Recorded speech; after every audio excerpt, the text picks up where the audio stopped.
Okay, right. So the second bit of learning about switches is just knowing a few minor things here. The exam board want you to know what each of these definitions here stands for, which we'll do very easily, so you can kind of quiz yourself on this if you think you know it already. And then they also want you to know how to join switches in series and parallel, which I'll show you a circuit for. So, definitions. Well, maybe pause the video now and see if you can remember them. But if you can't, this is what they stand for. You've got push to make, PTM. That's a switch that you press on it and it makes the connection. You can tell by the symbol. Push that down, it joins that to that. Push to break, that would be this type here, as in it's already connected. When you push on the switch, you separate them. Single pole, single throw, that would be this one here. And if you've forgotten what is what, the pole is this part here, the bit that looks like a pole, and the throw, what it means is the number of positions it's got to move to. So this has only got one position it can move to, so it has a single throw. You've got single pole, double throw, so that's this one here, one pole but two positions. And then you've got double pole, double throw switch. I can't actually remember if this one's in the exam, it may not be, but it's just good to have a knowledge of it. You might think, well, hang on, this has got two poles but four positions, so why isn't it a double pole quad throw? Well, it's not. It's actually each pole has two positions, therefore you count the positions or the throws relative to the number of poles. So it's two poles but two positions per pole, double pole, double throw. If you care, I don't know why you would, that little dotted line just means that these are mechanically joined, and you can buy switches like this and they're quite useful because it means with one switch you can turn on two separate circuits if you wish, or two separate different parts within a circuit. So that's what those words mean. Push to make, push to break, single pole, single throw, single pole, double throw, double pole, double throw. No joke, I've seen 3 or 4 marks given in an exam just for remembering what those letters stand for. So easy money if you can do that. Alright, that was a task I wanted you to do in lessons, so we can skip that. Oh, actually no, we can do that. Rewind.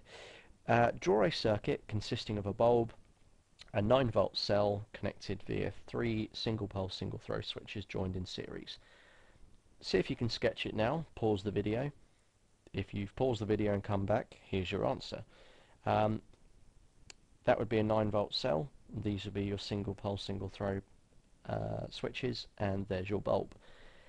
And joining them in series means you join them end to end. So I think series sausages. Yeah, like sausages come on a string. Think of the switches as being on a string. So S for series, S for sausages. Yeah, it's a crap analogy, but it works for me. Right, there we go. That's a switch in series. And I've said here in my question to you, explain under what condition the bulb will light. Well, you have to have all 3 switches on for that bulb to light. It's quite obvious. If you press that switch but none of the other 2, current will flow as far as here. You'd have to press that switch to make the current flow here, and then that switch to make the current flow all the way through into the bulb. Then the bulb has to then return back to the battery to make a circuit, a loop, and that's how it works. Okay, task 2, draw the same circuit but with bulb, 9-volt cell and 3 SPST switches joined in parallel. Explain under what condition the bulb will light. So you should have drawn, if you've paused the video and come back, something like this. Groundbreaking. There's your 9-volt battery. Here's your switches, and if switches are drawn in parallel, they should be, I like to think, so I said series sausages, parallel piggyback. So think of each switch giving a piggyback to the one on top of it, like they've got here, they're stacked. That's what parallel means, okay?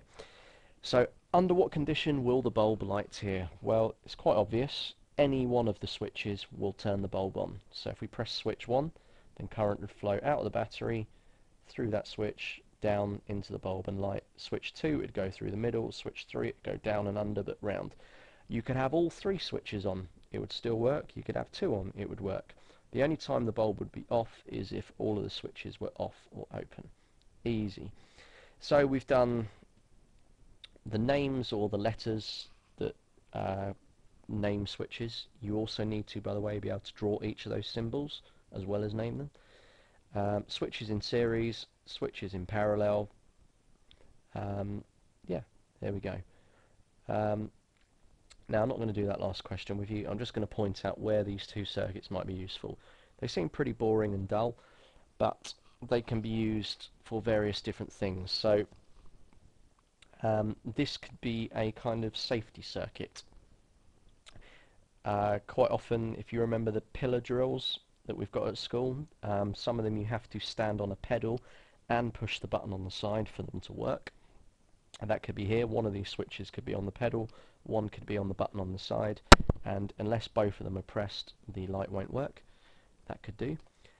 This circuit here, in parallel, you could use this for a kind of a very simple alarm.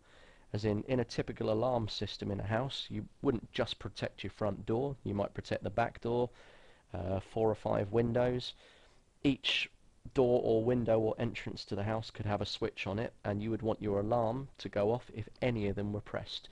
So in an alarm system, if you had switches, you would hook them up in a kind of parallel manner, like that. Right, that's probably about all you need to know for switches. It's just one topic in a bunch of them that you've got to learn about. All that's good for you to do is, if you haven't downloaded the PowerPoint from the network, you could just use this as a revision aid. So name a suitable switch for the following.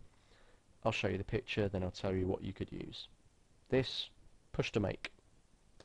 This one would be a SPST rocker. That one, you've got multiple positions, so that would be a rotary switch. This one, it's the electric window switch. It would be a push to make. If you think about it, the window only rises while you're pulling on the switch or pushing on it.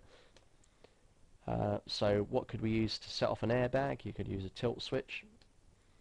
What could we use as an alarm system on a door? This would be a reed switch. So we've got the magnet on the door and the reed switch on the door frame. Emergency stop, probably a push to brake, but you'd want a latching push to brake switch. So the idea is if you hit this, it breaks the circuit, but then it locks on broken. It wouldn't be very good if it didn't latch, because you'd hit the switch, save yourself from imminent death, and as soon as you let go of the switch, you'd immediately create your own death again. Next one, membrane switch would be good for this, because it needs to be compact. It's going to get a lot of dirt and grummage and disgusting stuff on it. Being a phone, it's going to be around human fingers all day, so it needs to be easy to clean and very, very skinny and thin, so you'd use a membrane. I'm looking at the switches here. So this is a light aircraft. These would be toggle switches because you need them to be easy to press. Not being funny, you're an actual moron if you can't figure out what type of switch would be used here. I'm not even going to tell you. If you don't get it, you should probably go home. This one would be a power switch, and it's a bit hard to tell from the picture, but it's a rocker switch. So just while we're on the topic, when we do binary, or you might remember binary from other lessons, 0 means off in binary and 1 means on. So if you've ever wondered why power switches have a 1 and a 0 on them, or sometimes they have that weird circle with a line through it, that's where it comes from. Binary, off and on, 0 and 1. Okay, so this is a little robot buggy, and it's designed to sort of bump its way around the room.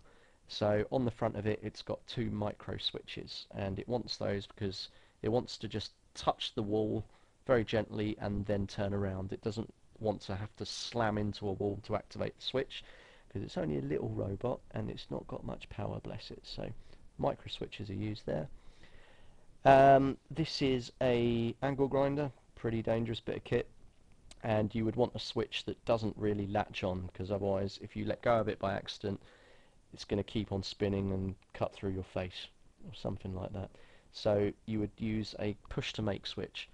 It just happens to be this push to make switch works by sliding it.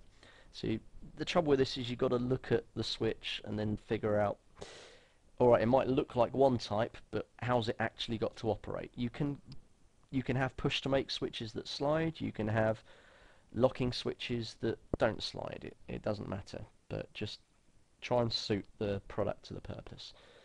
Right, that's the end of my PowerPoint. So somehow, when I add this video to the other one, I've spent nearly 18 minutes talking about switches. Yeah, I hope you found it interesting. I certainly did.